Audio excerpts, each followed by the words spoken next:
Alright, hey guys, and welcome back to another video. So for today's topic of discussion, I figured it would be fun to talk about things in my collection that are Nintendo related, just not video games. So it could be Nintendo memorabilia, accessories, even consoles that you think I might own, but I don't. I never bought them. With an asterisk at the end there, you'll see what I mean when I get to it.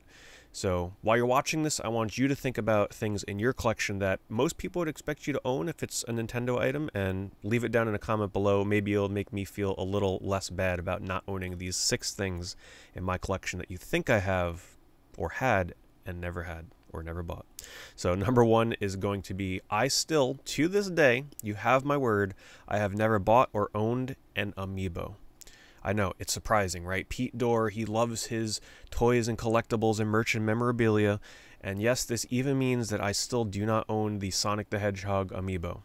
It's probably a shock to a lot of you, but let me explain why. So when Nintendo first came out with the amiibos, I thought it was a kind of neat idea, but it was something that I knew was going to be super mass marketed. I knew that these were going to be the kind of toys that everybody was going to own.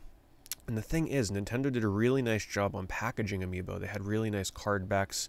The package was pretty bulky. It looked like a pretty, well-made, worth the money kind of piece of investment as a collectible. And I said, well, how the heck am I going to collect all these things? My game room is stuffed enough as it is, and I'm not just going to be able to stop at 1 or 2 of these. I'm going to want many, many of them, if not the full collection. And first of all, that would have been expensive, and it would have taken up a ton of space. So I willingly and forcefully avoided collecting amiibos for multiple reasons, being the space of it, because I knew I would not want to take these out of the box. They looked way too nice in the box to display. It would have costed a lot to keep up with them, and boy am I glad I never bought or kept up with these, because Nintendo, I never thought they'd still be releasing amiibo to this day. Usually Nintendo, when they come up with these gimmicky accessories, they kind of do die off eventually, but no, they're still going with amiibos, which is very impressive to me. But also, the other reason too is because I like, when I buy a collectible for my collection, I mean, you can look behind me here. You can see I have standees, I have sort of like almost one-of-a-kind items for just memorabilia and merchandise in general. So when I invest in a collectible that's going to take up space in my game room and take up shelf space that I can otherwise be putting games on, it better be something that makes my collection feel unique and personalized and not many other people have. So when people look at my game room, and when I look at my game room, I could be really proud of it because it feels unique and to myself. And I knew a lot of people were going to collect amiibos, and everybody's collection would be filled with these things. So I felt like buying them and loading up my game room with them would make it feel less unique. So there you go. That was a little bit of a lengthy explanation for amiibos, but I always wanted to talk about this topic as way back as many, many years ago. I mean, I've had this topic on my mind for practically since these things came out. I wanted to bring this up on the All Gen Gamers podcast many years ago, and I never got around to it.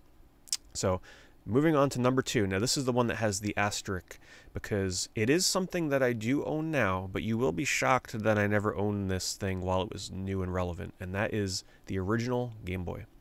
So let me explain. The Game Boy came out when I would have been like 2 or 3 years old. Okay, so I'm not going to be playing the Game Boy. As crazy as a gamer as I am, I'm not going to be in my crib playing Game Boy, obviously. But you would have expected that maybe I would have had a Game Boy when I was 6, 7, 8, 9, 10. No. My first Game Boy that I actually got was the Game Boy Pocket. That was the first ever Nintendo handheld that I owned, and it was a great little console. But my first handheld ever was the Sega Nomad. So as you can imagine, the Nomad, which is meant to play Sega Genesis games in the palm of your hand, it would be really hard for me to go from playing Genesis games handheld to going and playing Game Boy games handheld. Because back then, there was a pretty big difference between Game Boy and Genesis. Looking back on it, I absolutely wish that I had the original Game Boy when I was younger, because, well, let's face it, there's some really classic games on there. But I would eventually be able to experience them with the Game Boy Pocket, but it would take quite a bit before I got that. I actually got the limited edition ice blue one when that came out. I still remember the commercial with the, the kid making the little clover with his tongue. You know what I'm talking about if you've seen it. So yeah, just an interesting little tidbit. While I do have a Game Boy now, I originally got it because it kind of just came in a lot of garage sales I'd go to. They'd kind of just be laying there for a few dollars, so I couldn't turn them down. But I never really used one much, never had one new, because, well, I never really had a reason to. So there you go. There's an interesting one for you. Number 3. I have never owned, never bought, never even held, and still don't own a Wavebird controller for the GameCube. Now, this thing is known as being like people think you're crazy when you tell them that you had a GameCube and you never owned a Wavebird. And to me, I never really saw the big deal. I was like, listen, I'm not sitting 30 feet across the room when I play my games. I don't need a wireless controller. I was actually very fine with my wired controllers, and the Wavebird was quite pricey, if I remember. I mean, it was not a cheap controller, but a lot of people over the years, especially on YouTube or just in general discussions, when I'd tell them, oh, I've never used a Wavebird, they're like, what, you've never used a Wavebird? No, I never did. I have heard, though, that games, it was a little nicer to hold. It just kind of, like, played better when you used a Wavebird. It wasn't just for the wireless capability. But, hey, I've never used one. Maybe one day I will. I don't know. I just kind of prefer my wired controllers. Let me know in the comments below. Is it worth it today to get a Wavebird controller, or should I just stick with the wired ones? All right, number 4. This is another one that sort of has an asterisk, and that is Nintendo's classic mini console. So that means that I have never, asterisk here, bought and played either the NES Classic or the Super Nintendo Classic, because I did actually I pre-ordered the Super Nintendo Classic before it came out because I was like, just in case I kind of come around to this thing. So I did get one from Amazon, but I ended up never opening it, and I just like got rid of it at a convention for the price that I paid. So I've never played one of these things. I've never touched one, never played one, never demoed it. Really the reason that I would want one was just for like some of the exclusive games that they put on there, like Super Nintendo Classic would have Star Fox 2, which I thought was kind of neat.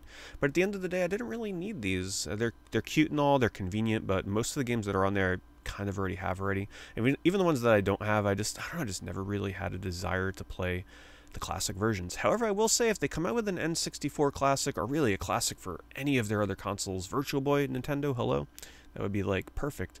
I might actually have to, pick one of those up, especially if an N64 one has some really tempting games on there. All right, so number 5, this one you might not be too surprised by, but actually maybe you will.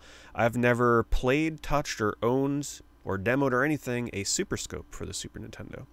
So I know there's not a ton of games on there, but me being me, liking these weird, wacky games, you would think that I would have played or tried or even owned the Super Scope or some of the games by now.